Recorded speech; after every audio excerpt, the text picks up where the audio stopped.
अब आपका आप एक्सपेरिमेंटल रिसर्च को बताइएगा, ठीक है। और क्या था आपका type of? Type of sampling sir. ठीक है,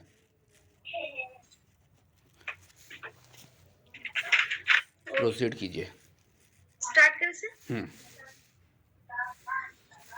किसी भी साइंटिफिक इंक्वायरी के सॉल्यूशन के लिए उससे रिलेटेड एरिया और मोर डाटा कलेक्शन करना जरूरी होता है। इन डाटा कलेक्शन को हासिल करने के लिए जो प्रोसीजर या प्रोसेस किया जाता है उसे एक्सपेरिमेंट कहा जाता है। और रिसर्च, एक्सपेरिमेंटल रिसर्च है तो मैं रिसर्च थोड़ा सा मैं बताना चाहूंगी कि रिसर्च मतलब सर्च, री प्लस सर्च, री अगेन एंड अगेन। मतलब कि यहाँ हम लोग जो है प्रॉब्लम को फाइंड आउट करते हैं, उससे रिलेटेड जो है इंफॉर्मेशन कलेक्ट करते हैं और फिर प्रोसीजर स्टार्ट करते हैं और न्यू नॉलेज को गेन करते हैं।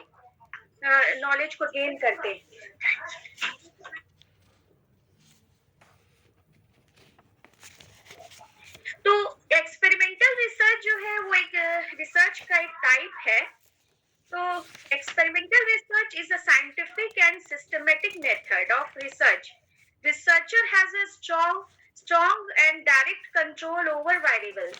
He manipulates independent variables to see its effect on dependent variables. मतलब कि एक्सपेरिमेंटल रिसर्च जो है रिसर्च का एक मेथड है और इसको साइंटिफिक इसलिए कहते हैं क्योंकि यहाँ पर हम लोग कॉज एंड इफेक्ट पर वर्क होता है यहाँ। और ये सिस्टमेटिक इसलिए है क्योंकि एक स्टेप पूरा हो जाने के बाद ही हम लोग सेकेंड स्टेप पर आते हैं। और रिसर्चर को जो है स्ट्रांगली जो है उसको जो है कंट्रोल होता है, डायरेक्ट कंट्रोल होता है वेरिएबल्स पे। और वो क्या करते हैं पहले कि वो इंडिपेंडेंट वेरिएबल्स को मैनिपुलेट करता है, उसमें हेर फेर करता है, चेंज करता है, जोड़ तोड़ करता है, फिर उसको उसका इफेक्ट जो है डिपेंडेंट वेरिएबल्स पर देख करके फिर स्टडी करता है।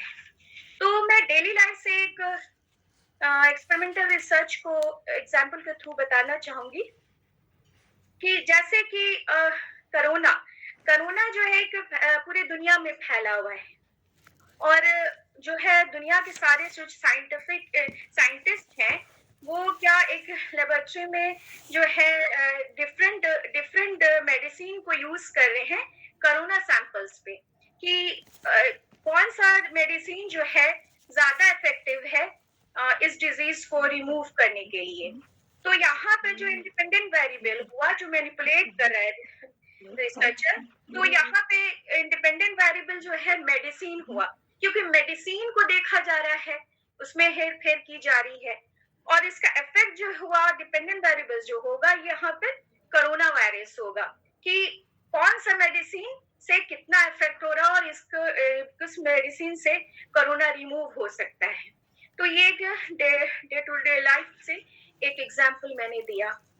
और इसका एक्सपेरिमेंटल रिसर्च का जो है कैरेक्टरिस्टिक्स जो है फर्स्ट है कंट्रोल ओवर इंडिपेंडेंट वेरिएबल्स यानी कि स्वतंत्र चरों पर नियंत्रण, और second manipulation of independent variable और वेरिएबल्स, स्वतंत्र चर या चरों का। Sorry to disturb, Rabab ma'am क्या बता रहे हैं? Characteristics of experimental research. Okay ठीक है स्टार्ट कीजिए। Characteristics of experimental research. ठीक। Okay ma'am, thank you. और थर्ड है मेजरिंग डिपेंडेंट वेरिएबल्स, मतलब कि यहाँ पे जो है डिपेंडेंट वेरिएबल्स का इफेक्ट जो देखा जाता है उसका यहाँ पे मेजर किया जाता है, मापन किया जाता है। वेरिएंस कंट्रोल है इसकी विशेषता। फंक्शनल रिलेशनशिप, यहाँ पे जो है डिपेंडेंट और इंडिपेंडेंट वेरिएबल्स के बीच जो है फंक्शनल रिलेशनशिप को निर्धारित किया जाता है। और सिक्स्थ है from independent variable to dependent variable, यहाँ जो होता है एक्सपेरिमेंटल रिसर्च में इंडिपेंडेंट वेरिएबल जो है से डिपेंडेंट वेरिएबल होता है। और सेवेंथ कैरेक्टरिस्टिक्स है फ्रॉम नोन टू अननोन, मतलब कि ज्ञात से अज्ञात की ओर, मतलब कि ज्ञात है और अज्ञात की ओर जाता है। और आइसोलेशन पृथक्करण की विशेषता होती है, परिवर्तन, वेरिएशन, और सब इसकी एक और विशेषता है रिप्लिकेशन, पुनरावृत्ति। मतलब कि इसमें बार बार रिपीट कर करके दोहरा कर इसके रिजल्ट की जो है रिलायबिलिटी की जांच की जाती है। और रैंडमाइजेशन इसका भी एक विशेषता है। इस रैंडम तरीके से इसका यहाँ पे रैंडम टेक्निक्स के बेस पर जो है सब्जेक्ट का सिलेक्शन किया जाता है। और ऑब्जेक्टिविटी इसके कैरेक्टरिस्टिक्स है, और क्वांटिफिकेशन एंड मेजरमेंट, और इसके प्रिसिशन है, हाई रिलायबिलिटी और हाई वैलिडिटी इसमें पाई जाती है। ये एक्सपेरिमेंटल रिसर्च हुआ sir. That's all, thank you sir. आगे कंटिन्यू कीजिए आप, टाइप ऑफ सैम्पलिंग, उसके बाद फीडबैक मिलेगा। Okay sir. सैंपल जो है एक होल पॉपुलेशन का एक स्मॉल पार्ट होता है, एक छोटा अंश होता है जो पॉपुलेशन से हम लोग सेलेक्ट करते हैं, तो ये सैंपल हुआ। और जो सेलेक्ट करने की जो पूरा प्रोसेस होता है उसको सैंपलिंग कहते हैं। सैंपलिंग जो है 2 टाइप्स के होते हैं, probability sampling and non probability sampling. Probability sampling जो है सर, इसका मतलब होता है कि बेसिकली जो है यहाँ जो है इक्वल चांसेस ऑफ डिस्ट्रीब्यूशन मतलब कि मिलता है। मतलब कि हम रैंडमली जो है उसमें से किसी को भी उठा लेंगे, ऐसा नहीं कि हम किसी को रिजर्वेशन रिजर्व करके रखा है। तो यहाँ पे जो है इक्वल चांसेस मिलते हैं रैंडम ये सिलेक्शन के लिए। और जो नॉन प्रोबेबिलिटी होता है वहाँ इक्वल चांसेस ऑफ डिस्ट्रीब्यूशन नहीं मिलता है, हम पहले से ही रिजर्वेशन या रिजर्व करके रख लेते हैं। ये नॉन प्रोबेबिलिटी सैंपलिंग है, जिससे इक्वल चांसेस इसमें नहीं होते हैं, और यहाँ रिजर्व करके सैंपल्स को हम लोग रखते हैं। तो यहाँ पहले मैं बताना चाहूंगी प्रोबेबिलिटी सैंपलिंग में जो है सिंपल रैंडम सैंपलिंग। तो सिंपल रैंडम सैंपलिंग में क्या होता है कि जैसे मुझे सैंपल सेलेक्ट करना है 10 या 20 बच्चों का, तो उसका हम लोग एक नाम बनाकर उसका चीट हम लोग तैयार कर लेते हैं।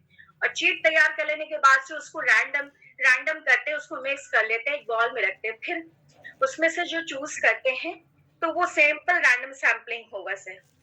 इसके बाद आता है सिस्टेमेटिक रैंडम सैंपलिंग। इसमें क्या होता है कि हर एक इंटरवल के बाद एलिमेंट्स या पर्सन का जो है सिलेक्शन करते हैं। तो यहाँ पे जो है मान लीजिए कि जैसे कि 10 बच्चे हैं, तो हर तीसरा बच्चा लेना है। तो जैसे तीसरा बच्चा लिया तो फिर 7वां बच्चा लिया, फिर हर 2 बच्चे को छोड़ के उसके बाद का सिलेक्शन। यहाँ इंटरवल जो है बेसिकली यहाँ पर इंटरवल जो है एक इम्पोर्टेंट रखता है यहाँ पे इंटरवल वर्ड।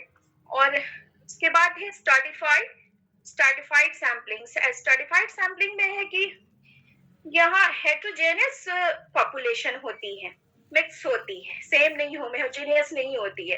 तो इसमें क्या होता है, मान लीजिए कि जैसे कि हमको सिलेक्शन करना है, कुछ फैटी आदमी का करना है, मीडियम मतलब कि मीडियम हेल्थ है, और या थिन है बहुत, उनका सिलेक्शन करना है। तो इस हेट्रोजेनियस पॉपुलेशन में से हम लोग जो है एक स्टार्टर लेयर्स बना लेते हैं।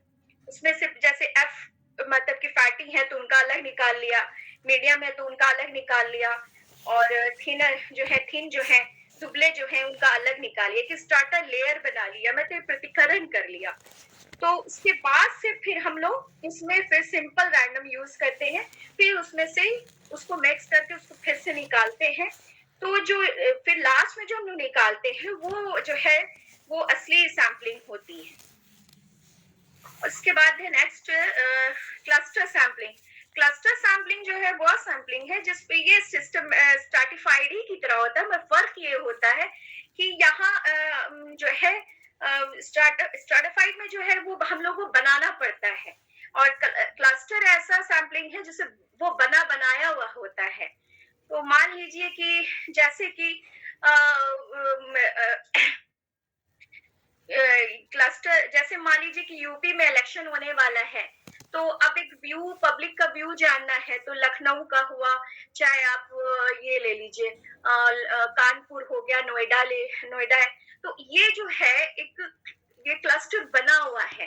तो फिर वहां से हम लोग सिलेक्शन करते हैं, सैंपल यूज करते हैं। उसके बाद आता है नॉन प्रोबेबिलिटी सैम्पलिंग, तो उसमें है कोटा सैम्पलिंग। तो इसमें जो कंडीशन लगाना, मेथी के जो रिसर्च है कंडीशन लगा देता है, जैसे 3% ही शेड्यूल कास्ट होंगे, 4% जो है एसटी है, 10% वोमेन। तो यहाँ एक कोटा इक्वल डिस्ट्रीब्यूशन यहाँ पे नहीं है, यहाँ पे एक रिजर्वेशन है। सैम्पलिंग, ये कैनियंस सैम्पलिंग में जो है अपनी सुविधा के अकॉर्डिंग सैंपल चूज करना, सिलेक्शन होता है। जैसे मान लीजिए कि मुझे किसी स्कूल के बच्चे का सैंपल लेना है, और अगर मेरे घर के पास ही नजदीक में है, तो हम वहां पहले जाएंगे, वहां के बच्चों का सिलेक्शन करेंगे। और दूसरा एग्जाम्पल है, जैसे मान लीजिए डांस परफॉर्मेंस है, कुछ बच्चे हैं, पर हम अपने अकॉर्डिंग देखते हैं कि कौन से सबसे ज्यादा ठीक है, उसी के हिसाब से अपने हिसाब से चूज कर लेते हैं और सैंपल को, नमूने को ले लेते हैं। उसके बाद जजमेंटल सैंपल। जजमेंटल सैंपल ऐसा है कि मान लीजिए कि गांव का जो सेब होता है, या अब शहर का जो मतलब कि सेब एप्पल जो होता है, वो आउट और इन, मतलब कि वो एक जज कहता है कि नहीं, गांव ही का जो होगा, एप्पल जो होगा वो ज्यादा बेटर होगा, ज्यादा अच्छा होगा, और सिटी के अकॉर्डिंग। और पर्पसफुल सैम्पलिंग में, जिसमें जो है मान लीजिए कि कुछ गुड स्पीक, मतलब कि अच्छा बोलने वाले बच्चे को लेना है, चूज करना है, सिलेक्शन करना है, तो वो लुक वाइज जो है इंटेलिजेंट दिखता हो, या हम जिसको जानते हैं उसके अकॉर्डिंग हम अपना, जो मेरा पर्पस मैंने जो बनाया है रिसर्च का, उसके हिसाब से वो बच्चे उतर रहे हैं, वो पर्पस पूरा हो रहा है, तो उसके अकॉर्डिंग हम पर्पस अपना जो पूरा हो रहा है, तो उसको हम पर्पसफुल सैम्पलिंग कहेंगे। स्नोबॉल सैम्पलिंग में है सर, जैसे कि छोटे पार्ट से शुरू होकर फिर दूसरा थोड़ा बड़ा बनता है। फॉर एग्जाम्पल, जैसे कि आप एग्जाम्पल ले लेते हैं कि कोई एड्स का मरीज है, और उसके पास हम जाते हैं, उससे रिलेटेड हमको रिसर्च करना है, तो हम जब एड्स के मरीज के पास जाते हैं, तो फिर उसकी जानकारी लेने के बाद से फिर हम उससे सोचते हैं कि क्या कोई आप इससे आप जानते हैं इस तरह, मुझे और इंफॉर्मेशन लेनी है, तो वो 2 और किसी एड्स के पेशेंट्स का नाम बताएगा, फिर हम उसके पास जाते हैं, फिर वो फिर कुछ 4 का बताएगा, 4 से 6, इस तरह से छोटे से जो बड़ा एक स्नो बॉल की तरह बनता जाता है, और काफी बड़ा बन जाता है, तो वो एक घातक भी हो सकता है, खतरनाक भी हो सकता है, वो जो बॉल बन जाता है। तो ये स्नो बॉल सैम्पलिंग हुए सर एग्जाम्पल है। Thank you sir. Ashwin ma'am तो लेफ्ट कर गई। लेफ्ट करिए।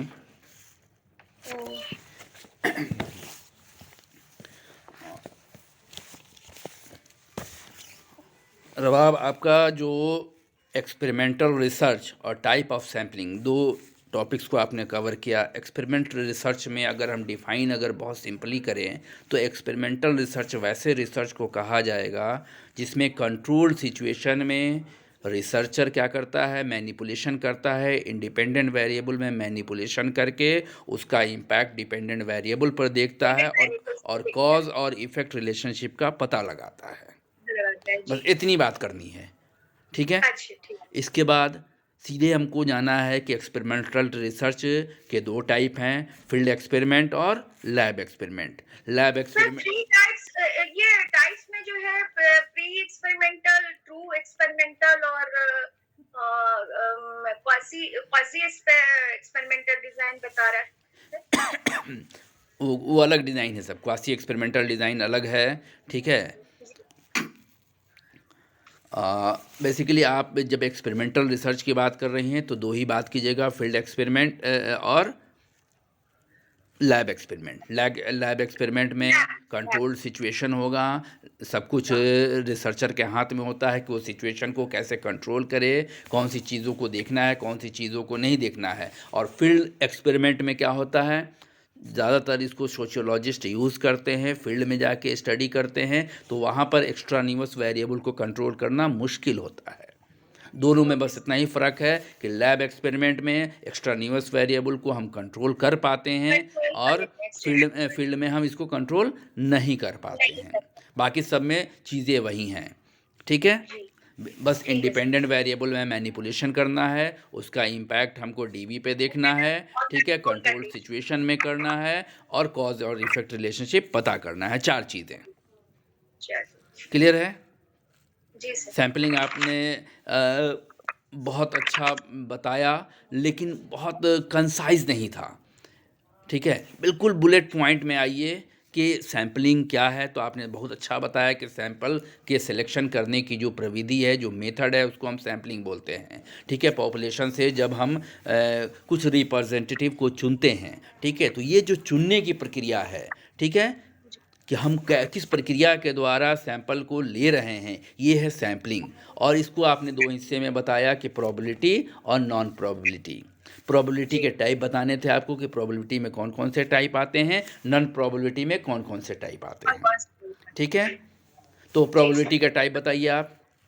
प्रोबेबिलिटी के टाइप्स हो गए simple random sampling, systematic random sampling, graphite sampling, simple sampling, simple random sampling, stratified, systematic sir. हाँ, सिस्टमेटिक जी, स्ट्रैटिफाइड और सैम्पलिंग, स्ट्रैटिफाइड सैम्पलिंग। और नॉन प्रोबेबिलिटी में non probability quota sampling, quota, judgmental sampling, हाँ, और quota judgmental purposeful purposive, purposive sampling और snowball sampling. Snowball इसमें आएगा नॉन प्रोबेबिलिटी में। जी sir. Yes sir, yes sir, जी सर। 1 बज गया। क्लस्टर, जी, क्लस्टर वो प्रोबेबिलिटी सैम्पलिंग है सर। ठीक है।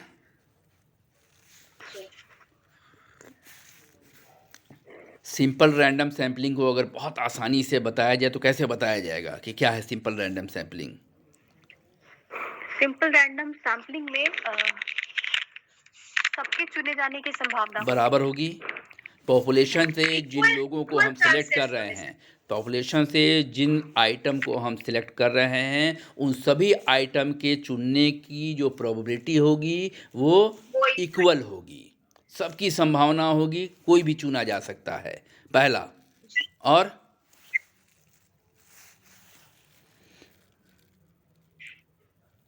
कुछ होगा?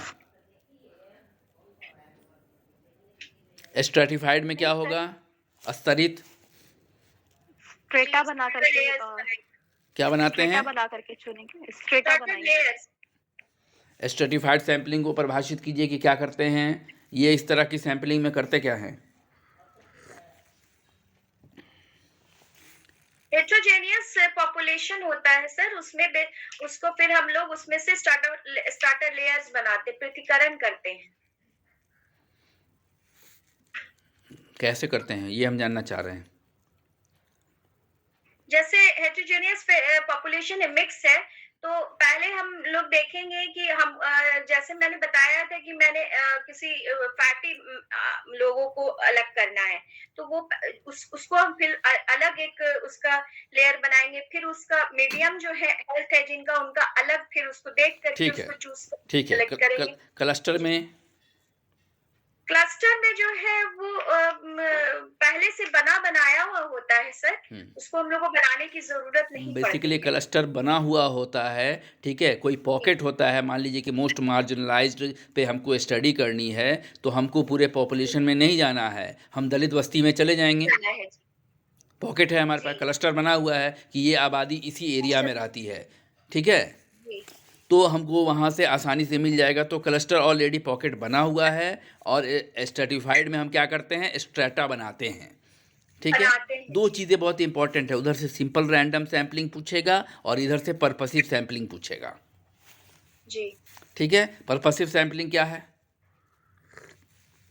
जो मैंने रिसर्च का पर्पस बनाया है उसके अकॉर्डिंग ही सिलेक्शन करते हैं सैंपल का। पर्पसिव सैम्पलिंग वैसे सैम्पलिंग को कहा जाए जो रिसर्च के पर्पस के ऊपर बेस होता है। ठीक है, बेसिकली जी, और उसके अकॉर्डिंग हम क्या करेंगे, सैंपल का सिलेक्शन करेंगे। सिलेक्शन करेंगे। अगर हमको पढ़े लिखे लोग चाहिए, हमको देखना है कि पढ़े लिखे ग्रुप में, ठीक है, हायर एजुकेशन वाले लोगों में रिलीजियसिटी कितनी है या लिबरलिज्म कितना है, तो हम पढ़े लिखे के ग्रुप में चले जाएंगे। ठीक है, हम यूनिवर्सिटी सेलेक्ट करेंगे। ठीक है, जहाँ पर हमको जी, वही मिलेगा। तो एक तरह का ये जी, क्लस्टर सैंपल नहीं हो जाएगा, पॉकेट।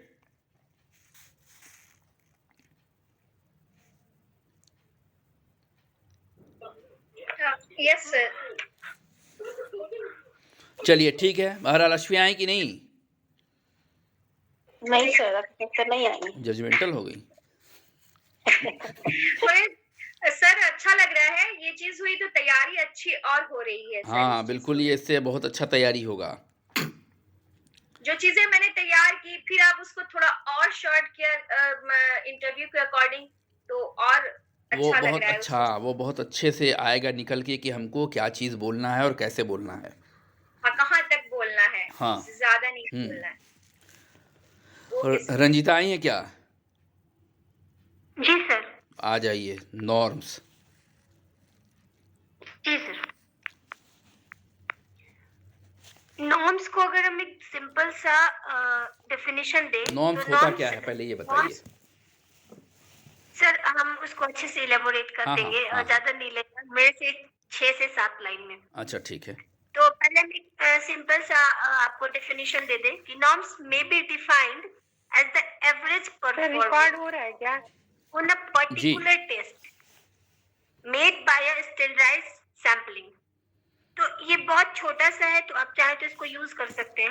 हम्म, और यहाँ पे स्टैंडर्डाइजेशन का मतलब होता है ट्रू रिप्रेजेंटेशन ऑफ पॉपुलेशन, इसको हम अपनी भाषा में बोलते हैं। किसी भी टेस्ट का जो नॉर्म्स होता है ना, वो उस टेस्ट पर इंडिविजुअल का एवरेज स्कोर होता है, यानी कि average performance of an identified groups of examinees on the test.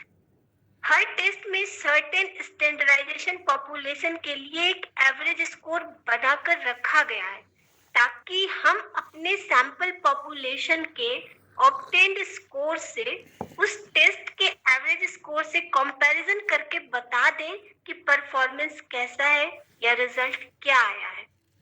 Norms जो है वो किसी भी टेस्ट स्कोर को इंटरप्रेट करने में हेल्प करता है, क्योंकि अगर इंटरप्रिटेशन नहीं हुआ हमारे सैम्पलिंग का तो वो रॉ सैम्पलिंग हो जाएगी, फिर उसका कोई काम ही नहीं होगा। आंकड़े रफ और आइडिया। हाँ। रॉ हो जाएंगे। हम्म। और इसके बेसिकली 3 मेरिट्स होते हैं, बेसिकली 3 ही होते हैं, 4 भी कहीं कहीं पर मिला मुझे। एक तो ये इसमें नॉवेल्टी होना चाहिए, यानी कि हम वो अपडेटेड होना चाहिए, यानी कि 1970 में जो टेस्ट बना था उसे हम आज के डेट में अप्लाई बहुत अच्छे से नहीं कर सकते, क्योंकि इन्वायरमेंट सिचुएशन बहुत चीजें बदल जाती हैं। तो जो नॉर्म्स होते हैं उसमें नॉवेल्टी होना चाहिए, रिप्रेजेंटेटिव होना चाहिए, यानी सैंपल उस पॉपुलेशन को रिप्रेजेंट करे, रेलेवेंस होना चाहिए, और कॉम्पैटिबिलिटी होनी चाहिए, यानी संगत होना चाहिए। जो मेरा रिसर्च का प्रॉब्लम है, जिस चीज पे हम काम कर रहे हैं, वो उसके रेफरेंस में होना चाहिए। अगर आप सर कहेंगे तो मैं टाइप्स भी बता दूंगी और स्टेप्स भी।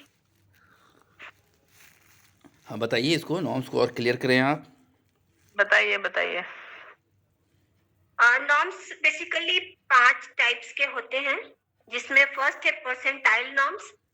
परसेंटाइल नॉर्म्स जो होता है वो स्टैंडर्ड सैंपलिंग के परसेंटेज से सैंपल का परसेंटेज बिलो या इक्वल स्कोर होना चाहिए, तब हम उसे परसेंटाइल नॉर्म्स कहते हैं, जिसे हमने अब पहले के क्लास में बहुत अच्छे से मतीउर रहमान सर ने डिफाइन किया।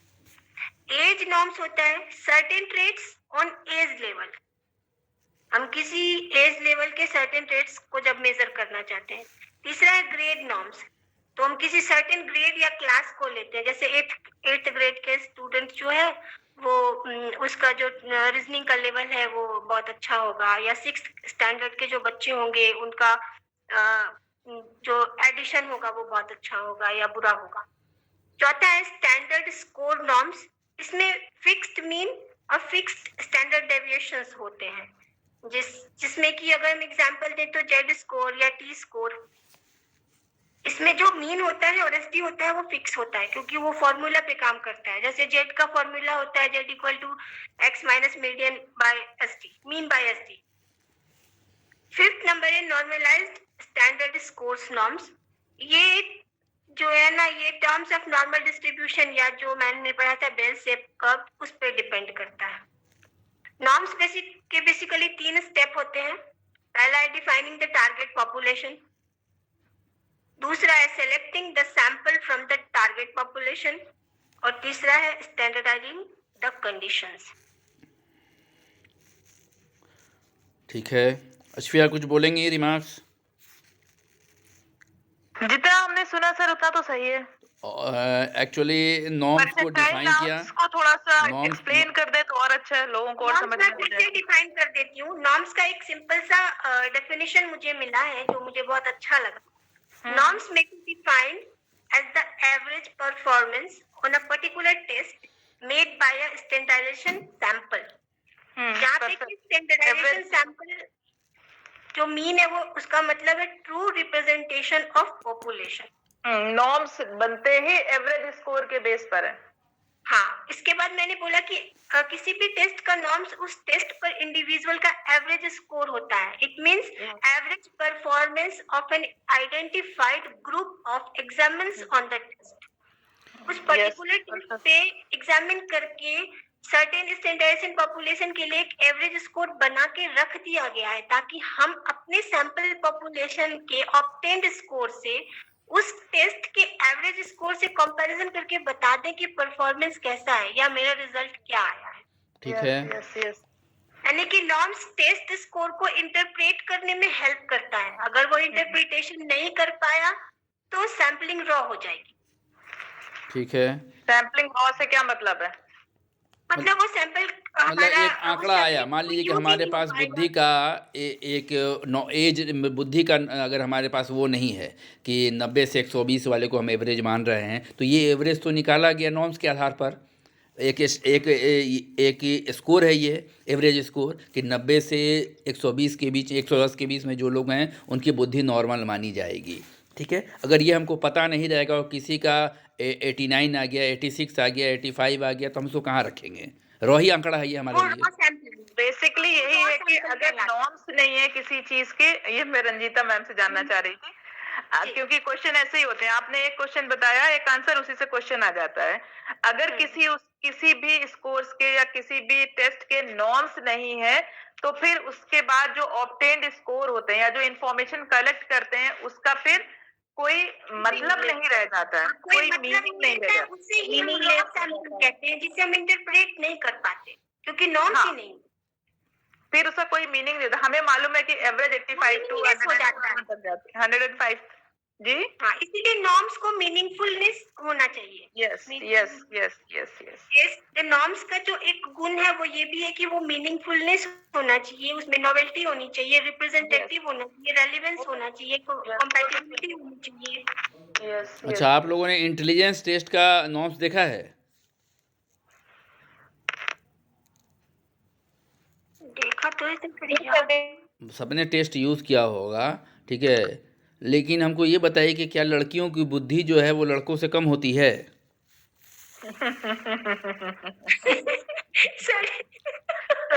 ये सवाल मेरा ग्रेजुएशन से है कि जो नॉर्म्स बनाए गए हैं बुद्धि परीक्षण के, ठीक है, उसमें अगर आप एज उठाइएगा, ठीक है, तो उस एज पर आईक्यू जो है लड़कियों का एवरेज स्कोर जो है वो कम है और लड़कों का ज़्यादा है। सर ऐसा मतलब सच में है या फिर नहीं, वो सिर्फ नॉर्म्स जो बना हुआ है, आप कोई भी इंटेलिजेंस टेस्ट उठा लीजिए, ठीक है, जीआईटी उठा लीजिए, या आप बुद्धि परीक्षण जो परफॉर्मेंस टेस्ट हम लोग करते हैं, इसका अलेक्जेंडर वाला पास अलोंग टेस्ट जो है, ठीक है। तो जो भी आप देखिए उसमें लड़कों का नॉर्म्स जो बना हुआ है और लड़कियों का नॉर्म्स, दोनों में डिफरेंसेस ये है कि लड़कियों का कम है, लड़कों का ज़्यादा है। तो सर अब इससे अपडेट होना चाहिए, अपडेटेड होना चाहिए। हम यही बोल रहे हैं ना कि ये सवाल मेरा उस वक्त भी था। सर तब लड़कियों को एक्सपोजर नहीं मिला करता था, तो उसी हिसाब से नॉर्म्स वही वाली चीजें हैं। बना होगा सर, उस वक्त लड़कियों को इतनी छूट नहीं होगी पढ़ने के लिए, इतना आगे बढ़ने के लिए, इस वजह से उस वक्त का वो नॉर्म्स होगा। नहीं, अगर इंटेलिजेंस में क्रिएटिविटी को बढ़ा दें, क्रिएटिविटी के आइटम्स को बढ़ा दीजिए, हाँ। और क्रिएटिविटी में बहुत सारी चीजें आ जाएंगी। आपकी कुकिंग भी एक तरह की क्रिएटिविटी है, तो सब तो सारे लड़के फेल हो जाएंगे। सही बात है।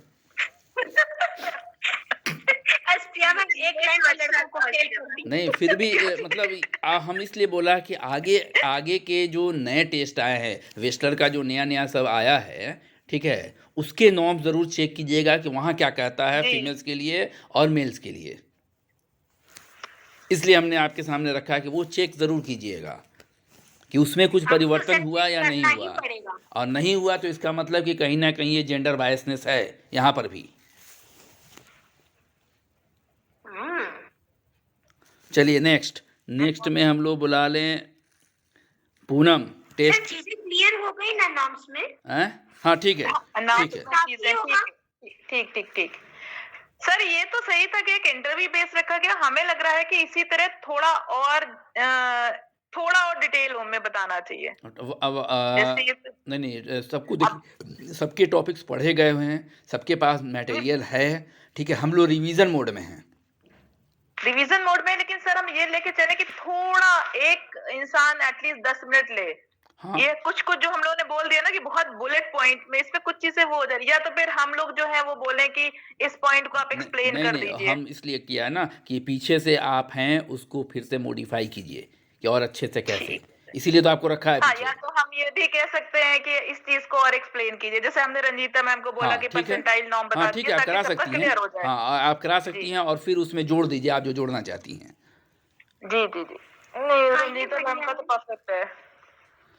हाँ, लेकिन रंजीता मैम एक चीज, आपने जो नॉर्म्स की डेफिनेशन दी, नो डाउट बहुत अच्छी थी, परफेक्ट थी, लेकिन आपको बहुत इंग्लिश में भी नहीं करना है, ना ही बहुत लोग जो टिपिकल हिंदी में बोल रहे हैं वो भी करना है। हमेशा लैंग्वेज होनी चाहिए जो सबको समझ में आए। बहुत सिंपल सा इंग्लिश था इसमें, और इसीलिए मैंने इसे बाद में इलैबोरेट भी कर दिया हिंदी में।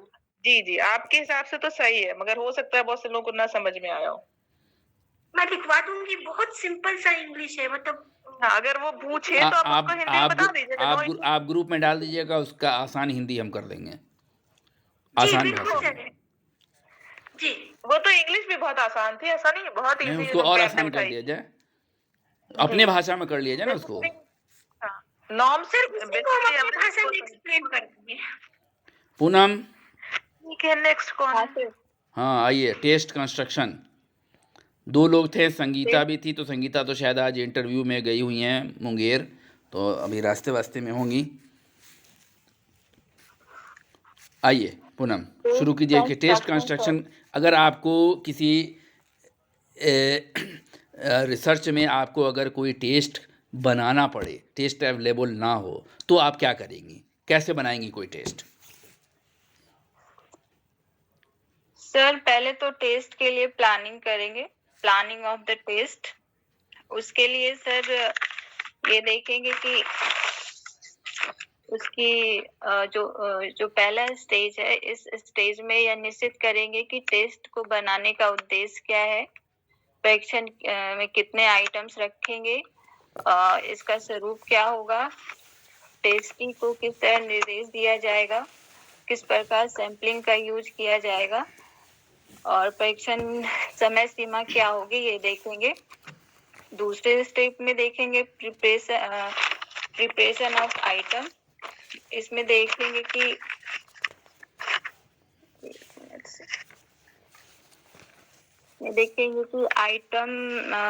आइटम ऑफ द टेस्ट क्या है, मतलब टाइप्स, उसके टाइप्स क्या होंगे, जैसे ट्रू और फॉल्स होगा, मल्टीपल चॉइस होगा, शॉर्ट होगा, ये देखेंगे। उसके बाद preparing the items and perception, इसमें देखेंगे कि सरल और स्पष्ट शब्दों में होना चाहिए। अरेंजमेंट देखेंगे कि मतलब अरेंज किस तरह से, बहुत कठिन तो नहीं है, तो मतलब सरल से मतलब कठिनता का स्तर ऊपर जाएगा। तीसरे स्टेप में देखेंगे सर कि ट्राइंग आउट प्रीलिमिनरी आइटम्स। उसमें देखेंगे उसमें होगा कि पहले तो पायलट स्टडी करेंगे, इससे पता चल जाएगा कि ये टेस्ट मेरे लिए सही है या नहीं, और इसमें समय भी कम लगेगा, और ये भी पता चल जाएगा कि इसमें कितना समय लग रहा है। उसके बाद सर आइटम एनालिसिस करेंगे। कैसे करते हैं आइटम एनालिसिस?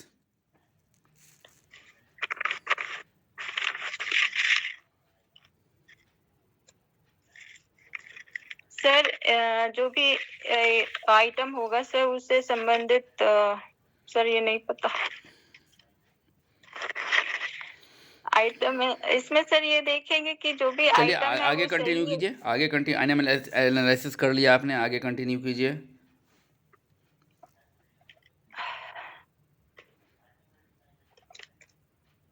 और उसके बाद डिफिकल्टी लेवल देखेंगे सर। ठीक है, आइटम एनालिसिस में ही डिफिकल्टी लेवल देखते हैं, डिस्क्रिमिनेटिव नहीं इंडेक्स सर, देखते जैसे हैं। आइटम एनालिसिस होगा उसके बाद एक्चुअल जो ट्राई आउट हो जाएगा उसमें से सरल और बहुत ही कठिन क्वेश्चन जो हो गए उसे हटा दिया जाएगा, और जो सबके लिए यूजफुल होगा उसे रख लिया जाएगा सर, ठीक है, आइटम एनालिसिस करके। और डिफिकल्टी लेवल में सर जो सैंपल लेंगे वो सबके लिए इक्वल होना चाहिए, जैसे एवरेज, हाई, लो स्टूडेंट जो भी होंगे, आइटम जो भी होगा उसके आधार पे सर करेंगे। और जो मतलब इन सब में जो 50% जो सॉल्व कर लेंगे इस तरह के आइटम को रखेंगे सर।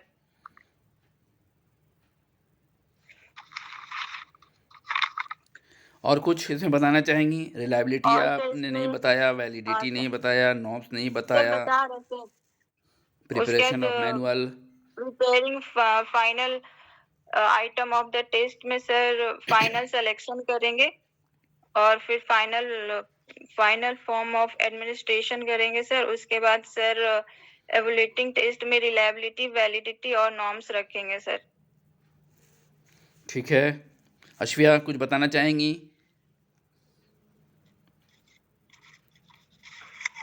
सबसे पहली चीज, पहला पॉइंट कि आप सबसे पहले टॉपिक को सिलेक्ट करेंगे या कंटेंट को सिलेक्ट करेंगे, किस पर आपको बनाना है। आपने पहली मिस्टेक वो की थी। उसके बाद सर पूनम मैम को मुझे लगता है कि फिर से प्रिपेयर करके कल प्रेजेंट करने के लिए बोले। ठीक है, अभी इसमें बहुत रिक्वायरमेंट है, बहुत रिक्वायरमेंट, इसलिए मैं कुछ कहना नहीं चाह रही हूँ। और इस टॉपिक को हमने अभी शायद सबसे लास्ट में ही पढ़ाया था, कुछ दिन पहले ही मैंने एक्सप्लेन जी किया था। बिल्कुल, और आपने उसमें 3 फेजेस बताए थे, first, second and final. First, yes. Summary कर दें एक बार हम मैम इसको, मैंने अभी ज्वाइन किया है मैम। एक बार समरी नहीं, कर कोई दे बात तो नहीं मैम। एक बार समरी कर देते हैं कि कंस्ट्रक्शन ऑफ टेस्ट में या जो हम बनाते हैं उसमें प्लानिंग, फ्रेम आउट या उसको ले आउट ऑफ द टेस्ट भी बोलते हैं। तो प्लानिंग हम करते हैं किस आधार पर? What and how, objective of the test, कि हमारे टेस्ट का ऑब्जेक्टिव क्या है, पहले ये निर्धारित करेंगे। ठीक है, क्या है, कैसे है, वो करेंगे। फिर है किस पर्पस के लिए हमको टेस्ट बनाना है, हमारा उद्देश्य क्या है, एटीट्यूड देखना है, एंजाइटी देखना है, एग्रेशन देखना है, क्या देखना है, वो किस पर्पस के लिए हम स्केल बना रहे हैं।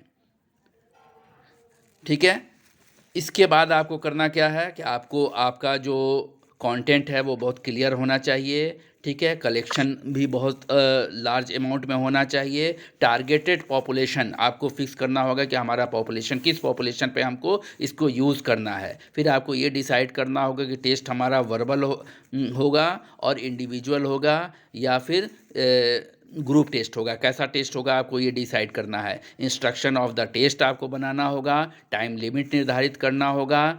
ठीक है, इजी होगा या कॉम्प्लेक्स होगा, किस तरह का टेस्ट आप बनाएंगे, स्टैटिकल मेथड क्या यूज़ करेंगे, ये डिसाइड करना है आपको। फिर है उसके बाद writing of the items, items के लिखने की बारी आती है। जब इतनी चीज़ें हम डिसाइड कर लेते हैं तो सेकंड फेज़ में आइटम लिखने की बारी आएगी, जिसका कोई सेट रूल नहीं है कि हम आइटम कैसे लिखेंगे। फिर भी हम लोग आइटम किस पर, ऑब्जेक्टिव के आधार पर बनाते हैं। लैंग्वेज ऑफ द आइटम कैसा होगा ये तैयार करेंगे, ठीक है। कितना इजी या कितना डिफ़िकल्ट होगा इस पर चर्चा करेंगे। रिस्पॉन्स कैटेगरी बनाएंगे कि डाइकोटोमस होगा या कॉन्टीन्यूअस होगा, ठीक है। यस नो में जवाब देना है या फिर उसको कॉन्टीन्यूअस जो लिकट स्केल है उस पर हम लाएंगे। किस तरह का हमको बनाना है, ठीक है, वो आइटम तैयार करेंगे। इसके बाद बात की गई थी कि टेस्ट कंस्ट्रक्टर जो कंस्ट्रक्टर है वो क्या करता है, किस आधार पर आइटम लिखेगा। तो वो कंस्ट्रक्टर को गुड एक्सपीरियंस होना चाहिए। जनरली अगर नया है, ठीक है, तो एक्सपीरियंस की कमी होगी तो वो एक्सपर्ट की सलाह लेगा, ठीक है, एक्सपर्ट से मदद लेगा। लेकिन जो टेस्ट बना रहा है वो नॉलेजेबल होना चाहिए, ठीक है, कंटेंट से रिलेटेड उसको जानकारी होनी चाहिए। टारगेट पॉपुलेशन बड़े मात्रा में उसको लेना पड़ेगा। डिफ़िकल्टी लेवल देखना होगा कि लो डिफ़िकल्टी से हाई डिफ़िकल्टी लेवल तक हम उसको ले जाएं। एक्सपर्ट को आइटम दिए जाएंगे ताकि वो उसमें मॉडिफिकेशन कर सके, उसको रिमूव कर सके, नए चीज़ों को जोड़ सके। तो आइटम राइटिंग में इतना काम करते हैं। तब जाके पायलट स्टडी शुरू होगी। एक छोटे से सैंपल पर पायलट स्टडी किया जाएगा, ठीक है। और ये पहला ट्राई आउट इसी को बोलते हैं, पायलट स्टडी को, ठीक है। फर्स्ट फील्ड में इसको ले गए और छोटे से सैंपल पर किया। सेकंड जो होता है उसी पायलट स्टडी को बड़े सैंपल पर करते हैं, इसको सेकंड ट्राई आउट बोलेंगे, ठीक है।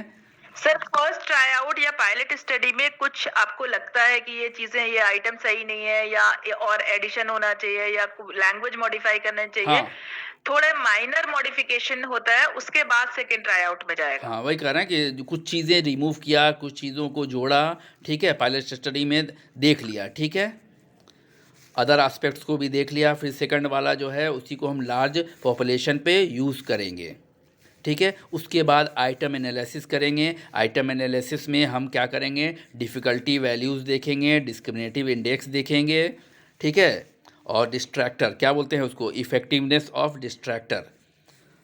तो जो डिस्क्रिमिनेटिव इंडेक्स था उसमें बताया गया है कि मिनिमम टू मैक्सिमम के बीच में क्या डिफरेंसेस है वो देखना है, ठीक है।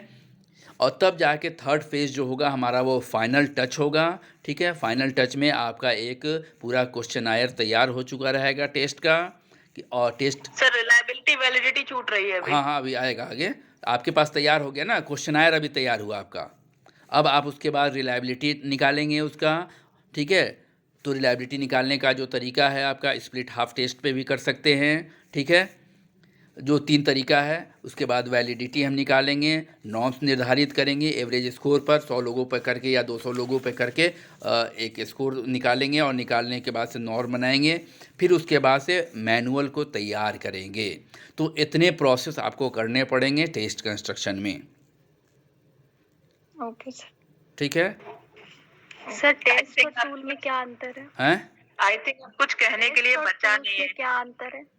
हम इसको तैयार किए हैं ना अश्विया, इसीलिए तो पढ़ा था आपसे, क्योंकि हमने एक सर ने वर्ड टू वर्ड वो ही बोला है जो लग रहा है सर ने सब या तो रिकॉर्ड कर लिया था। नहीं, रिकॉर्ड नहीं किया था, मैं मैनुअली हम रफ पे नोट कर लिया था और फिर उसको फेयर किया हमने। सर गजब, वर्ड टू वर्ड, एक वर्ड ना इधर ना उधर। और हमको ये बहुत ज़रूरत अच्छी आदत है। थी, ये हमको बहुत ज़रूरत थी क्योंकि हमारे आर्टिकल में एक स्केल मेरा डेवलप किया हुआ है और वो हमको पकड़ेगा, ये हमको पता है कि ये तो सवाल उसमें वो सर हमको आपने पकड़ेगा। रिलायबिलिटी वैलिडिटी सब मैनुअली की थी? किसमें? आपने जो टेस्ट हाँ डेवलप किया था। हाँ, मैनुअली ही किया था। SPSS हमको कौन सी आता ही validity? नहीं है तो हम करें क्या। कौन सी वैलिडिटी थी? अभी ये इंटरव्यू हो जाए उसके बाद फिर एसपीएसएस पे वर्क करते हैं। हाँ, उस पर करेंगे, हम लोग सीखेंगे, ठीक है। क्लियर है ये मेरे ख्याल से। अब तो इसमें कुछ बचा ही नहीं है। चलिए, पूनम अच्छा रहा। फिर भी एक चीज़ हमने पूनम को देखा कि हमको लगा कि वो एक्सप्रेशन जो है पढ़ने वाला था, जी लिख के जी, पढ़ रही जी, थी। जी। Yes sir. हम भी पढ़ रहे थे। प्रैक्टिस करिए पूनम मैम, और इसी को पूनम शीशे के मैम, सामने खड़े होकर हम भी सर ने पढ़ जो रहे बोला थे, इसी को प्रैक्टिस करिए। लेकिन आप पकड़ नहीं पाई होंगी कि हम पढ़ रहे हैं। हाँ सर। ये चेंज लाना होगा, ठीक है। एक्सप्रेशन में हाँ। वो आपका इंटेंसिटी दिखना चाहिए कि हमको ये चीज़ें पता है। निगाह के सामने ऐसी चीज़ें आ गई और वो बिल्कुल क्या कहते हैं, जो सिनेमा पे चलता है प्रोजेक्टर की तरह, वो फोकस करे कि वो सामने दिख रहा और हम आराम से बता रहे हैं, वो चीज़ें आनी चाहिए। और वो हाँ कब सर, आएगा, कोशिश जब करेंगे आप सर। 2-3 बार उसको पढ़ा होता, बनाया ज़रूर आपने, 2-3 बार प्रैक्टिस किया होता तो वो आ जाता। बेस्ट तरीका होता है या तो आप जब बोल रहे हैं तो उसको रिकॉर्ड कर लीजिए और उसे सुन लीजिए, आपको बहुत बढ़िया एक्सपीरियंस देता है। आप अपना ही पढ़ा हुआ बोलिए कि हमें पढ़ाना है और उसे रिकॉर्ड कर लीजिए। 2007 में जब हम जामिया में गए थे इंटरनेशनल कॉन्फ्रेंस में, तो वहाँ गए तो मेरी बोलती बंद हो गई। फर्स्ट टाइम एक्सपोज़र था मेरा बाहर, और टीचर मेरी गई नहीं साथ में, उन्होंने अकेले भेज दिया हमको। अब वहाँ जब हम रूम में गए जहाँ चल रहा था, वो सब एक से एक अंग्रेज़ी बोलने वाले और बढ़िया बोलने वाले, मतलब सुनता रहता था आदमी, साइलेंट हो जाता था, दिमाग सुन हो जाता था ये सोच के कि हम क्या करेंगे। तो रोज़ हम आते थे अपने दोस्त के घर पे, और कूलर रखा हुआ था, कूलर पे खड़े हो जाते थे बगल में अपना पढ़ते थे, 20 बार पढ़ रहे हैं, एक्सप्रेशन किसी सूरत से आ जाए। लेकिन जब खड़े होके बोला तो बहुत अच्छा बोला, हमको नहीं लगा कि हम इतना अच्छा बोल सकते थे। सर नहीं सर, आपसे इंस्पिरेशन ले लिए तो सर, मैं भी थोड़ा सा, कोशिश करूंगी बस कुछ सर। किया नहीं, हमने प्रैक्टिस किया कि हमको करना है, ये हम आए हैं तो हमको करना है। सर यही सबसे बड़ी क्वालिटी है, हम इसीलिए हमेशा कहते हैं कि बिहार के लोगों में हार्डवर्क बहुत जबरदस्त है और डेडिकेशन बहुत जबरदस्त है। ये हमने 1-2 में नहीं, मेजोरिटी लोगों में देखा है, क्योंकि हम तो बहुत लोगों के साथ रहे हैं।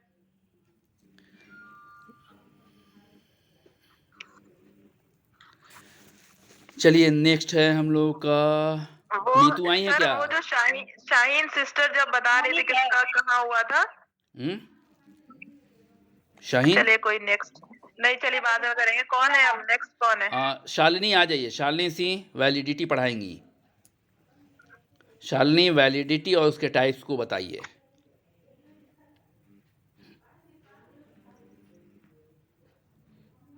शालिनी हैं? आज तो हिम्मत किया था उन्होंने, कहा कि हैं हम। मेरा ही ले लीजिए सर। नहीं, रुकिए रुकिए रुकिए रुकिए, अंत भला तो। मोनी मैम, आपको बहुत मौका मिला है। मोनी मैम का टॉपिक क्या है? मोनी मैम ने 2 टॉपिक लिया है, null hypothesis, Research research design है। डिज़ाइन और वन टेल, 3 चीज़ लिया है।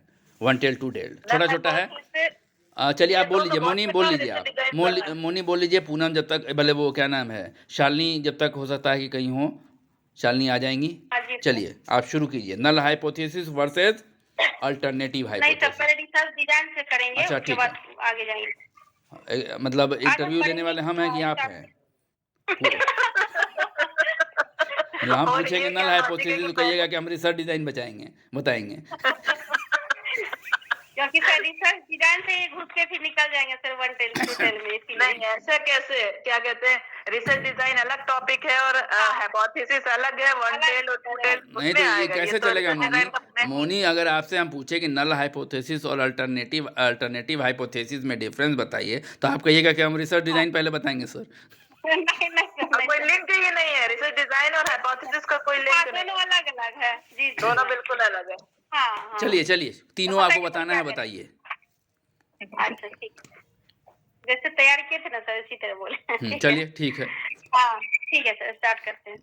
तो आज हम पढ़ेंगे रिसर्च डिजाइन क्या है, ठीक है। तो रिसर्च डिजाइन को पढ़ने से पहले हम ये जान लें कि डिजाइन क्या होता है, ठीक है। तो कोई भी वर्क जो हम कंडक्ट करते हैं, तो उसके लिए हम क्या करते हैं, एक ग्राफ बनाते हैं, एक स्ट्रक्चर बनाते हैं। जैसे हम अगर कोई मकान बनाए तो उसके लिए हम एक नक्शा तैयार करते हैं, एक ब्लूप्रिंट तैयार करते हैं। और जैसे ब्लूप्रिंट कैसे तैयार करेंगे, नक्शा कैसे तैयार करेंगे कि हमारा किचन कहाँ होगा, हमारा बेडरूम कहाँ किधर होगा, मेन गेट किस तरफ होगा, हमारा ये जो प्रोसीड्यूर, वो जो पूरा डिटेल जो एक नक्शा में होता है, वही हमारा डिजाइन कहलाता है, ठीक है।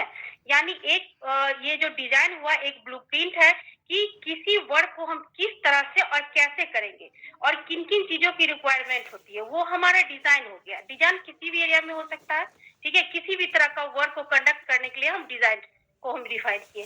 अब हम बात करेंगे तो रिसर्च में जो डिजाइन होता है वो उसमें क्या होता है कि रिसर्च को जब हम कंडक्ट करते हैं तो क्या करते हैं, डिफरेंट स्टेप में हम परफॉर्म करते हैं, ठीक है।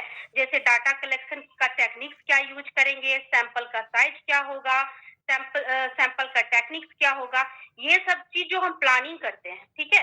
डाटा कलेक्शन किस तरह से करना है, कैसे करना है, टेक्निक्स का यूज करना है, इसका जो प्लानिंग होगा वो हमारा रिसर्च डिजाइन कहलाता है, ठीक है। अगर इसको हम थोड़ा सा अच्छे से डिफाइन करें तो हम बोल सकते हैं कि रिसर्च डिजाइन एक रिसर्च का ऐसा प्रोसीड्यूर है जिसमें हम एक प्लान बनाते हैं, एक स्ट्रक्चर है, एक ब्लूप्रिंट है, जिसमें हम यह डिसाइड करते हैं कि रिसर्च को हम किस तरह से कंडक्ट किया जाए, ठीक है। यानी research design is a blueprint of collection, measurement and analysis of data, ठीक है। यह एक फ्रेमवर्क तैयार करता है, उसी के अनुसार हम अपना रिसर्च को कंडक्ट करते हैं। ये तो हो गया डिफिनेशन। अगर एक साइकोलॉजिस्ट के व्यू में हम जाने कि उसका डिफिनेशन क्या है, तो विलियम्स जिकमंड ने बहुत अच्छा से डिफाइन किया कि जिस पर्पस से, जिस ऑब्जेक्टिव से हम डाटा कलेक्शन करते हैं, डाटा का हम एनालिसिस करते हैं, उसमें कौन सा मेथड यूज होगा, किस तरह का प्रोसीड्यूर होगा, उन सभी चीजों का जो एक मास्टर प्लान होता है उसी को हम रिसर्च डिजाइन कहते हैं, ठीक है। अब बात आती है कि रिसर्च डिजाइन हम क्यों बनाएं, भाई इससे फायदा क्या है। तो हम रिसर्च डिजाइन से बहुत सारे ऐसे बेनिफिट हमको मिल सकते हैं। तो क्या मिलेगा, तो रिसर्च डिजाइन अगर हम बना लेंगे तो क्या होगा, जो एक रिसर्चर का जो ऑब्जेक्टिव होगा वो एक बेस्ट तरीके से हम अचीव कर लेंगे, ठीक। दूसरा बेनिफिट की बात करें तो हम एक हमारा जो डायरेक्शन जो होगा वो प्रोवाइड होगा, ठीक है। एक डायरेक्शन प्रोवाइड करेगा हमारा रिसर्च डिजाइन। फिर हम बात करें तो वो हम ये रिसर्चर को वो हेल्प करेगा कि रिसर्च प्रॉब्लम उसका सॉल्यूशन जो होगा एक अच्छे से फाइंड आउट मिलेगा और अकॉर्डिंग टू परफॉर्म होगा। जब हम रिसर्च डिजाइन बना लेंगे तो उसी के अनुसार हम परफॉर्म करेंगे। तो ये सब रिसर्च डिजाइन के बनाने से ये हमारे फायदे होंगे, ठीक है। तो ये हो गया हमारा रिसर्च डिजाइन। अब हम आते हैं कि नल हाइपोथेसिस क्या है।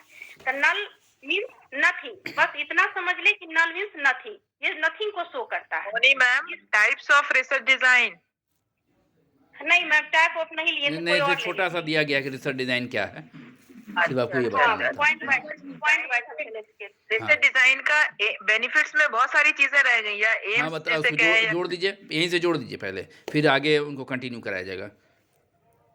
क्या बोले मैम, टाइम फ्रेमिंग होती है, कॉस्ट होता है, फाइनेंस होता है। रिड्यूस कॉस्ट भी होगा मैम, फालतू खर्च से हम बच जाएंगे, है ना।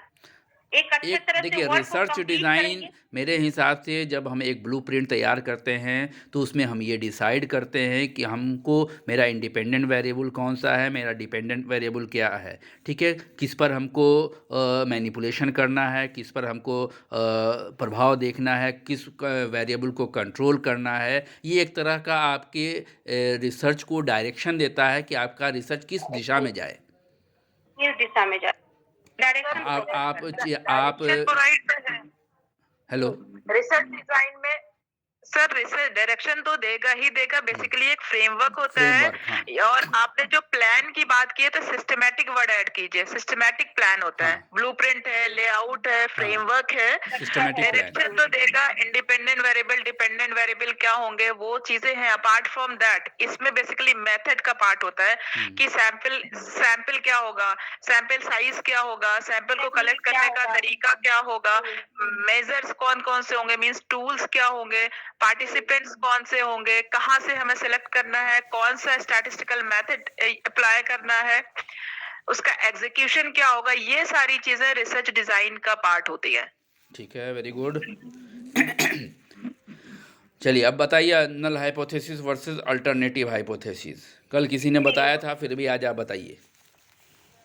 अच्छा ठीक है, नल हाइपोथेसिस की बात करें तो नल मींस समझ लीजिए नथिंग, ठीक है। ये नथिंग को शो करेगा, इसको हम HO से डिनोट करते हैं और H नॉट हम इसको बोलते हैं, ठीक है। कहने का मतलब, अच्छा मुझे बोला नहीं चाहिए HO नहीं, H नॉट या H0। H0, हाँ H0 H नॉट से डिनोट करते हैं, H नॉट बोलेंगे बेसिकली। हाँ। तो कहने का मतलब यही है कि जो नल हाइपोथेसिस है वो no relation between two variable, one variable does not effect other variable. यानी क्या होगा, नल हाइपोथेसिस में क्लियर है कि दो जो वेरिएबल है उसका दोनों के बीच में कोई रिलेशन नहीं होगा, एक वेरिएबल दूसरे वेरिएबल को इफेक्ट नहीं डालेगा, ठीक है। हम ये और मान null के hypothesis मान के चल रहे हैं ना कि एक वेरिएबल का दूसरे वेरिएबल पर कोई इम्पैक्ट नहीं पड़ता है या नहीं पड़ता है, पड़ेगा, नहीं पड़ेगा। ठीक है। तो ये हो, हाँ, इसमें ये जो नल हाइपोथेसिस होता है उसमें लिटरेचर ऑफ व्यू नहीं होता है। ये नल हाइपोथेसिस किसी भी केस में रिजेक्ट होता है, रिजेक्ट नहीं होता है, ठीक है। वो या तो नहीं, सॉरी, रिजेक्ट होगा, एक्सेप्ट कभी नहीं होगा, रिजेक्ट होगा या रिजेक्ट नहीं होगा, ठीक है। नल हाइपोथेसिस जो होता है हमारा, जो अगर रिजेक्ट हो जाता है तो उसको हम बेस्ट मानते हैं। जैसे एक नल हाइपोथेसिस का मैं एक एग्जांपल देते हैं कि there is no significant difference between the group of male and female teacher working +2 private school in the term of job satisfaction, जो मेरा आर्टिकल है, ठीक है। तो इसमें क्या हुआ, हमने नल हाइपोथेसिस बनाया, जब मेरा फाइंडिंग आया तो मेरा ये नल हाइपोथेसिस रिजेक्ट हो गया, क्योंकि ग्रुप के बीच में हमने जॉब सेटिस्फेक्शन का अंतर देखा। तो ये हमारा नल हाइपोथेसिस हो गया कि no difference between two variable. Clear है? क्लियर है। तीसरा सवाल आपका था, आपने जो भी बताया था, अगर एक्सेप्ट होती है तो समथिंग क्या कोई मीनिंग नहीं है, क्या बताया था आपने? हाँ, नल हाइपोथेसिस अच्छा माना जाता है जब वो रिजेक्ट हो जाता है, ठीक है। तो जैसे हमने ये हाइपोथेसिस बनाया कि दो ग्रुप के बीच में वर्किंग जो टीचर मेल और फीमेल है उसके में जॉब सेटिस्फेक्शन नहीं होगा। नहीं, एग्जाम्पल तो समझ में आ गए। इससे पहले आपने जो स्टेटमेंट बोले थे 2-3 लाइन, वो क्या बोली थी नल हाइपोथेसिस के रिगार्डिंग? एक बताए थे मैम कि लिटरेचर ऑफ रिव्यू नहीं होता है इसका, और नल हाइपोथेसिस जो होगा रिजेक्ट होता है तो बेस्ट माना जाता है, मतलब अच्छा माना जाता है। और ये अच्छा, कभी वेस्ट, मुझे लगा वेस्ट की बात की जा रही है। नहीं। चलिए हो गया मैम? तीसरा आपका था वन टेल्ड टू टेल्ड। हाँ, अल्टरनेटिव छोड़ दें। अच्छा, अल्टरनेटिव बचा हुआ, चलिए हाँ बोलिए, हाँ, छोड़ना नहीं है। तो अल्टरनेटिव हाइपोथेसिस जो होता है उसको डिनोट H1 और HA से किया जाता है, जिसको अल्फा भी बोला जाता है। ये अल्टरनेटिव अल्फा की बीटा, ये जो मेरा नाम है, अल्फा की बीटा, क्या बोले सर? अल्फा की बीटा। नहीं sir, alpha sir, HA alpha ही बोला गया था, देखे थे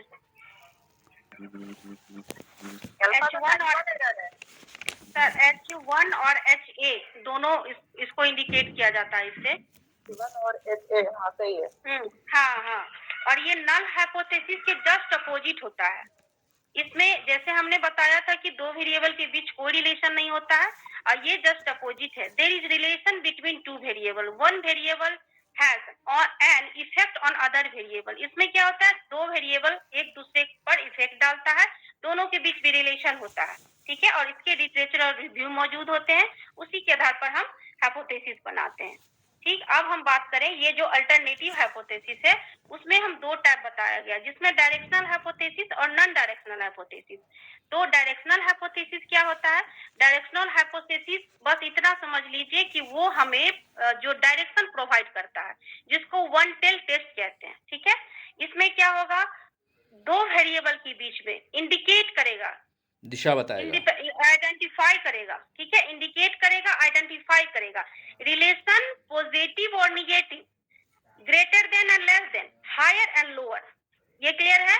ये है। जो इंडिकेट करेगा, आइडेंटिफाई करेगा कि पॉजिटिव रिलेशन या negative, greater than and less than and higher lower, it ये हमारा ये एक तरह का प्रॉपर डायरेक्शन देता है, पार्टिकुलर डायरेक्शन देता है, ठीक है।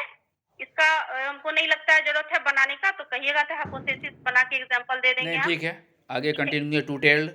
अच्छा, नॉन डायरेक्शनल की बात करें तो नॉन डायरेक्शनल जिसको टू टेल कहा जाता है, इसमें प्रिडिक्ट किया जाता है कि relation between two variable but does not indicate the direction this relation, ठीक है। इसमें क्या होगा ना कि रिलेशन को जो है इंडिकेट नहीं किया जाता, दो के बीच में रिलेशन है, लेकिन वो क्या रिलेशन है, जैसे हमने ऊपर बताया कि positive, negative, higher, lower and less than and greater than, तो ये चीज यहाँ इंडिकेट नहीं करेगा, बस ये बताएगा कि दोनों के बीच में ये जो है सिग्निफिकेंट रिलेशनशिप है, ठीक है। हाँ, रिलेशनशिप है, लेकिन सिग्निफिकेंट रिलेशनशिप माना जाएगा। हाँ, ये इसी को हम टू टेल टू टेक्निक्स क्या थे। मतलब डिग्री और डायरेक्शन नहीं पता होता है। हाँ हाँ, कल कहिएगा तो नहीं थेसिस से। नहीं नहीं नहीं, ठीक है सर, थैंक यू। ठीक है, थैंक यू मुनी। टाइप वो 1 टेल 2 टेल भी तो था मैम का। तो वही अभी तो बताया उन्होंने one directional non directional alternate hypothesis में ऐड कर दिया, वो इसी के में ऐड हो जाएगा जी। बहुत बढ़िया, जैसा कि मोनी मैम ऑलवेज एक्सपर्ट, सबसे ज्यादा मेहनत कर रही है। मोनी मैम, रंजीता मैम, ये दो जबरदस्त खिलाड़ी हैं इस फील्ड के, ग्रुप के जबरदस्त खिलाड़ी ये दो लोग हैं, और भी लोग हैं नो डाउट, पर इनका बढ़िया है। हमको लगता है एक point आपने शालिनी बोला एस्केप कर गई। मोनी मैम ने नल हाइपोथेसिस में एक बोला था कि रिव्यू ऑफ लिटरेचर अवेलेबल नहीं होता है, क्या बोला था आपने? हाँ, यही बोला था, कल भी बोला गया था ये। हाँ, रिव्यू ऑफ लिटरेचर अवेलेबल, लेकिन भी जानना चाहते हैं कि क्या नल हाइपोथेसिस में रिव्यू ऑफ लिटरेचर नहीं मिलता, बिल्कुल नहीं मिलता। अच्छा नल हाइपोथेसिस में नहीं होता है ना अच्छा, सर। सुन लीजिए पहले, मैडम को सुनिए ना। अगर कोई बता रही हैं तो बीच में इंटरप्ट कर देते हैं लोग, अब खुद ही बता रही हैं, आपको सुनिए। सर आवाज नहीं आ रही थी सर, बताइए ना। रिव्यू आपने बोला ना कि रिव्यू ऑफ लिटरेचर अवेलेबल नहीं होता है। बेसिकली आपको टर्मिनोलॉजी यूज करनी चाहिए कि रिव्यू ऑफ लिटरेचर करने पे कोई प्रीवियस स्टडी या प्रीवियस लिटरेचर अवेलेबल नहीं होता। रिव्यू ऑफ लिटरेचर क्या है? लिटरेचर का फिर से रिव्यू करना, that is review of literature. आप ये नहीं कहेंगे कि रिव्यू ऑफ लिटरेचर अवेलेबल नहीं है। रिव्यू ऑफ लिटरेचर करने पे प्रीवियस लिटरेचर या प्रीवियस स्टडी अवेलेबल नहीं होती है, तब नल हाइपोथेसिस फॉर्मुलेट की जाती है। और एक चीज आपने ये बोली जी, अभी एक पॉइंट और रह गया मैम, एक मिनट रंजीता मैम। आपने एक चीज ये बोली थी कि अगर नल हाइपोथेसिस रिजेक्ट हो जाती है तो वो बेस्ट मानी जाती है।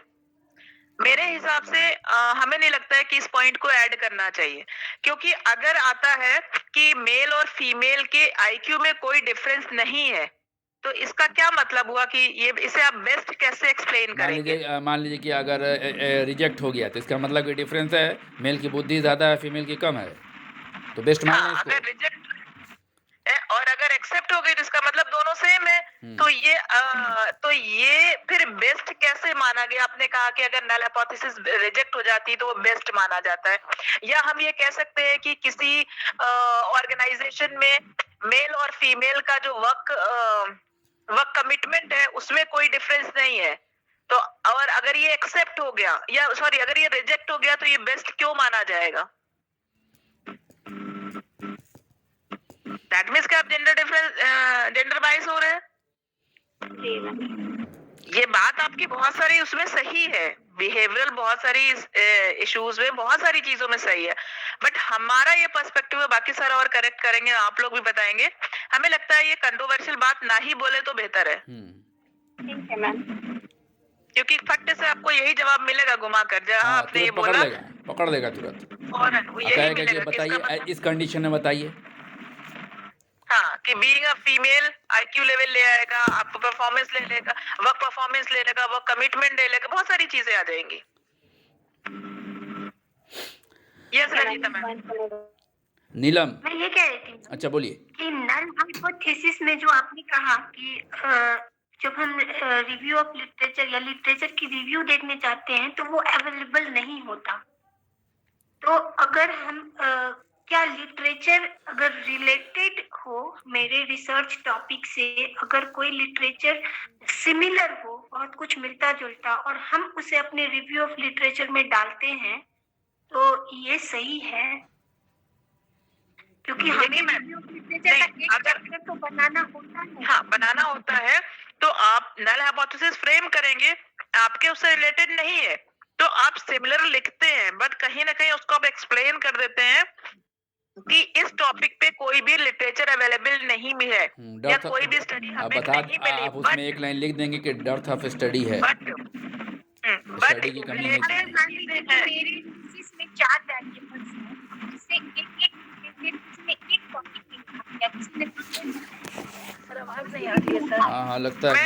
मैम आपकी आवाज नहीं आ रही है रंजीता मैम। रंजीता मैम आपकी आवाज नहीं आ रही है, और रंजीता मैम हम आपको अपना एग्जांपल देते हैं, हमने नल हाइपोथेसिस फॉर्मुलेट की थी। मैंने भी किया मैम। मैम ने भी किया मैम। पूरी पीएचडी हो गई, तो उसका क्या मतलब हुआ कि हमने चैप्टर नहीं बनाया था, बनाया था। बेसिकली मैं वही कह रही थी कि टोटल मैम नल ही points मिला, जैसे हाँ। एक वेरिएबल का लिमिटेशन मिला, फिर दूसरे वेरिएबल का लिमिटेशन मिला, कंबाइंड मैम आपने तो अल्टरनेटिव सारा हाइपोथेसिस अल्टरनेटिव ही था, सॉरी नहीं, नल था मेरा सारा नल है। Total ma'am. मेरा कुछ नल था, कुछ ऑल्टरनेट था। हाँ तो लोग उस तरह तो बनाते ही हैं सर, नल नहीं, और मेरा तो 7 है और 7 null hypothesis. oh my God। नहीं, तो और इस सातों आपकी reject हो स्टडी न- सातों रिजेक्ट हो गया। अच्छा, एक मिनट, नीलम को आ जाने दीजिए, लास्ट कैंडिडेट हम लोग का आज का। ठीक है। 11 बज रहे हैं सर। बाकी लोग, हाँ, थोड़ा सा उनका छोटा टॉपिक है, पॉपुलेशन अगर बोलना चाहेंगी तो। नीलम, जी सर। Yes sir. हाँ आइए, सबको थोड़ा सा ये हो ताकि बोल्डनेस आए ना। बताइए पॉपुलेशन क्या है। पॉपुलेशन का अर्थ होता है जीव संख्या। व्यक्तियों, वस्तुओं, संगठनों आदि के समूह को ही पॉपुलेशन कहते हैं। इसे आम भाषा में कहा जाता है कि a population is any complete group with a reason one characters in common, यानी कि ऐसा कैरेक्टर जो हर चीज में कॉमन हो और उसका एक संगठन हो, उसे ही पॉपुलेशन कहते हैं। पॉपुलेशन 2 तरह के होते हैं, इन्फिनिट और finite population, finite population and infinite population. आमतौर पर रिसर्च में फिनिट पॉपुलेशन का ही ज्यादा यूज होता है क्योंकि इसकी गिनती की जा सकती है, और इनफिनिट पॉपुलेशन में ऐसे चीज आती है जिसकी गिनती नहीं की जा सकती, जैसे तालाब में मछली, इन सब की गिनती नहीं की जा सकती है। चलिए ठीक है। नीलम, आप बहुत घबराई हुई हैं, आवाज़ आपकी लड़खड़ा रही है बिल्कुल। फर्स्ट चांस था सर। हाँ, एकदम लड़खड़ा रही है। बोर्ड में के सामने आप बहुत घबरा जाइएगा, एकदम कंट्रोल कीजिए इसको। बिल्कुल आवाज़ आपकी लड़खड़ा रही है डर से। कॉन्फिडेंट होइए कि हम बोल रहे हैं, हम ठीक बोल रहे हैं। यहीं तो हमको प्रैक्टिस करना है ना, प्रैक्टिस हमको यहीं करना है। यहीं 10 दिन आप बोल लीजिएगा ना, तो आप बोल लीजिएगा कल फिर दोपहर जाके। तक बोलिएगा। अश्विया ठीक और बता। हम सब में बहुत कमी है मैम, डरने की कोई जरूरत हाँ, नहीं सब है। में कुछ ना कुछ कमी है। है। हम तो भूल ही जाते हैं कि पढ़ाना क्या है। हमारे साथ तो बहुत ब्लंडर होता है। गायब हो जाता है। हम लोग पढ़ना ही भूल जाते हैं। बोलते बोलते सब ठीक हो जाएगा सर, आगे आती नहीं ना है, इसीलिए दिक्कत है। पहले तो आई रहती ना तो ये हेजिटेशन खत्म हो गया हम करवा देंगे ना, गलम घबराइए नहीं, हेजिटेशन खत्म हो जाएगा। ठीक है मैम, सर फिर से बोलिएगा। सर फिरोज सर सबको लेक्चरर बनाकर छोड़ेंगे। क्या बोली मैम? बढ़िया है ना। हाँ बहुत बढ़िया है सर। सर एक कॉलेज ही बना दीजिए इंशाल्लाह। सर एक कॉलेज क्यों नहीं खोलते हम लोग को पढ़ाने के लिए? हम लोग को कर लीजिए कॉलेज करके, वही ठीक रहेगा। फर्स्ट एडमिशन मेरा। रंजीता मैम सारी जिंदगी पैसा देते ही रहेंगे, लेंगे नहीं। नहीं, देने वाले बनेंगे, देने वाले नहीं। मिल के कॉपरेट करेंगे ना। और रंजीता मैम कम से कम यहाँ तो सीट हम लोगों के लिए छोड़ दीजिए, सर के कॉलेज के लिए। नहीं सर के यहाँ सबसे पहला एडमिशन मेरा ही होगा। अरे आपका बिहार में सिलेक्शन हो जाए। सबसे पहले रंजीता में हम चले जाएंगे। हम लोग कुछ बनाएंगे प्लान, पहले हम लोग ये टीम पहले घुस जाए ना। सर के कॉलेज में पहला एडमिशन लेंगे। सुन लीजिए, सर के कॉलेज में पहला एडमिशन मोनी मैम का एज अ फैकल्टी होगा। Congratulations. Thanks a lot. Ashwin ma'am कुछ कह रही थी क्या? ये हम हाइपोथेसिस के बारे में आपसे एक बार चर्चा